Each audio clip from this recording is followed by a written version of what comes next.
Students, आप सभी का स्वागत है ताप्ती स्टडी क्लासेस चैनल पे। तो आज हम एमपी बोर्ड परीक्षा वार्षिक परीक्षा जो आपकी होने वाली कक्षा 10वीं और 12वीं इसको लेकर यहाँ पर बहुत इंपॉर्टेंट चीज़ें को डिस्कशन करेंगे जो आपके लिए बोर्ड परीक्षाओं के लिए बहुत महत्वपूर्ण होने वाली। ठीक है, जैसे कि आप लोगों के पेपर शुरू हो रहे हैं, आपके बहुत जल्द फरवरी में कुछ ही दिनों बाद पेपर है, तो पेपर के लिए आपको मेंटली अच्छे से तैयार होना होगा, क्योंकि पेपर जो है पूरा आप अच्छे से कर लोगे, लेकिन इसके लिए आपको थोड़ी सी जो है मोटिवेट होने की ज़रूरत है।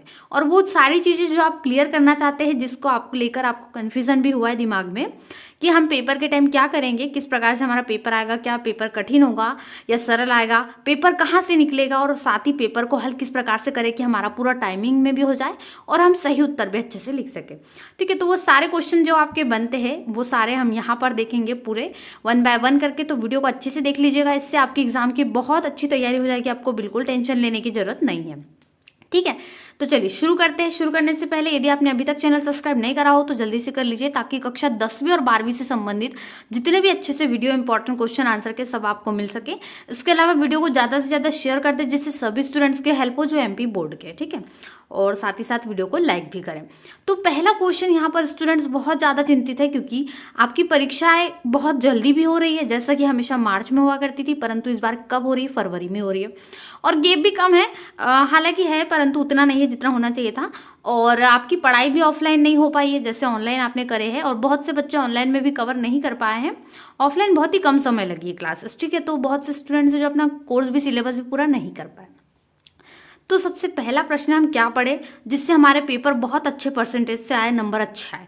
ठीक है, तो वार्षिक परीक्षा का जो पेपर है वो कहाँ से बनेगा, क्या बुकों से क्वेश्चन डीपली पूछे जाएंगे, ठीक है, या किस प्रकार से परीक्षा अध्ययन पढ़ ले, परीक्षा बोध पढ़ ले, या प्रश्न बैंक।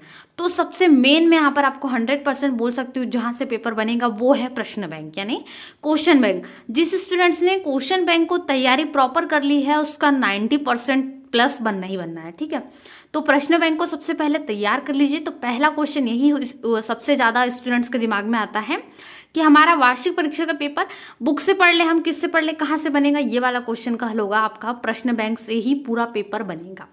ठीक है, उससे बाहर नहीं जाएगा, पूरा प्रश्न बैंक पढ़ लीजिए, आपके 80 to 90% कन्फर्म है, क्योंकि आप इतना से बड़ा प्रश्न बैंक पढ़ोगे, इसमें से आप अच्छे से कवर कर सकते हो। ठीक है, तो प्रश्न बैंक को तैयार करें। 12th और 10th की प्लेलिस्ट आपको मिल जाएंगे डिस्क्रिप्शन बॉक्स में, वहां से जाइए प्रश्न बैंक के, जल्दी से आपको जितने जितने याद हो सकते हैं ऑब्जेक्टिव क्वेश्चन सबसे पहले प्रश्न बैंक के तैयार कर लीजिएगा। ठीक है, वो बहुत बहुत ज़्यादा महत्वपूर्ण है। यदि पास होना चाहते हो तो ऑब्जेक्टिव तो 32 मार्क के है, तो सबसे पहले ऑब्जेक्टिव को ही आपको कवर करना है। प्रश्न बैंक में जितने ऑब्जेक्टिव है सब पढ़ लीजिए। ठीक है, तो आपके यहाँ से पहले क्वेश्चन का आंसर कंप्लीट है। ठीक है, तो अब दूसरा क्वेश्चन है, पेपर बहुत ज़्यादा सरल आएगा या बहुत ज़्यादा कठिन आएगा। ठीक है, अब यहाँ पर बात यह है कि पेपर जो है वो आपका 100% है कि सरल ही आएगा।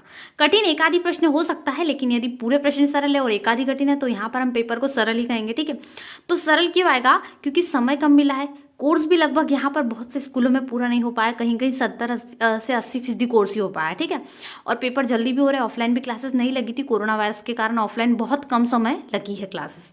तो पेपर यहाँ पर बताया गया है जैसे बच्चों के लिए पेपर सरल आएगा। और सरल क्यों आएगा, क्योंकि इसमें बहुत सारा 40% पूरा ऑब्जेक्टिव क्वेश्चन है, MCQ है, इस कारण पेपर सरल आएगा। ठीक है, तो ये आपके दिमाग में क्लियर कर लीजिए, पेपर आपका बहुत सरल आएगा।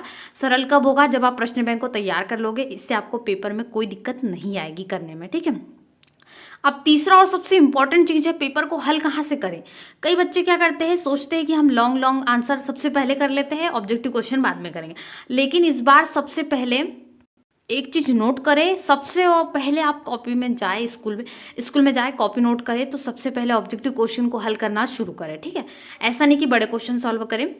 और याद रखें, हेडिंग हमेशा बीच में ही लिखे, कॉपी के बीच में, क्योंकि आप यदि यहाँ पर लिख देते हो बाय साइड तो क्या होता है, कई बार आप स्टेपलर लगा लेते हो कॉपियों में, तो उसमें ये जो है आपका क्वेश्चन नंबर, जैसे यहाँ पर आपने डाला, ठीक है, कोई क्वेश्चन नंबर डाला, तो वो क्वेश्चन स्टेपलर में दब भी जाता है कई बार, और थोड़ी दिक्कत भी हो सकती है, या फिर जो कॉपी का पन्ना है वो मुड़ जाता है, तो इतने क्वेश्चन नजर नहीं आते। ठीक है, तो इसलिए यहाँ पर हेडिंग क्वेश्चन नंबर डाले, ठीक है, फिर यहाँ से आंसर लिखना शुरू करें, फिर नेक्स्ट क्वेश्चन ऐसा डाले। तो हमेशा हेडिंग सेंटर बीच में रखें। पेपर हल करने का सबसे बेस्ट तरीका यही है, हमेशा सबसे पहले।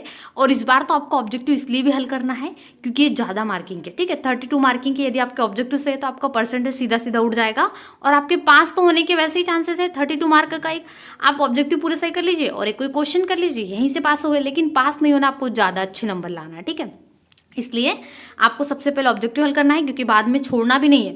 आपको एक भी ऑब्जेक्टिव छोड़ना नहीं है, अच्छे से ध्यान से करके इसको नोट कर लेना है। और ये आपको ध्यान रखना है, परीक्षा केवल आपको यहाँ पर आपका स्तर बताती है, ये आपका जीवन का जो पूरे है सब कुछ डिसाइड नहीं करती है। इसलिए कोशिश करें बस आप अच्छा एग्जाम दो, अच्छे से आपको जितना आ रहा है उतना में कॉन्फिडेंस रखो और अच्छे से पेपर दे सकते हो। ठीक है, तो ये सारी चीज़ें आपको नोट करना जरूरी था, क्योंकि आप एग्जाम देने जाने से पहले अपना माइंड एकदम फ्रेश कर लो, एकदम क्लियर कर लो कि आपको इसी प्रकार से पढ़ना है। तो ये आपका पूरा माइंडसेट हो गया है वार्षिक परीक्षा के लिए। तो अब 10वीं और 12वीं के जितने विद्यार्थी यदि इन चीज़ों को फॉलो करते हैं तो आपका 100% एग्जाम जो है बहुत अच्छे से जाएगा। आपको याद रखना है, प्रश्न बैंक से पढ़ना है, पेपर आपका सरल आएगा, बिल्कुल चिंता ना करें। ऑब्जेक्टिव क्वेश्चन है जिनमें से 4 आपको वस्तुनिष्ठ दिए जाते हैं, तो आप आसानी से उसको हल कर सकते हो, आपको क्वेश्चन याद आ जाते हैं। पेपर को हल करने का तरीका, सबसे पहले ऑब्जेक्टिव करें और उसके बाद में जो जो क्वेश्चन बन रहे हैं उनको लाइन से हल कर सकते हो। और टिक लगाना ना भूले कि कौन कौन से क्वेश्चन आपके छूटे हुए। यदि आप ऐसा अरेंज में करते हो, सीक्वेंस में करते हो तो बहुत अच्छी बात है, वो तो पेपर आपका पूरा हल होगा ही होगा। ठीक है, घबराए ना, जिस क्वेश्चन का आंसर नहीं आता उसको क्वेश्चन को अच्छे से रीड कर 1 या 2 बार, तो उसका आंसर आपको अच्छे से मिल सकता है।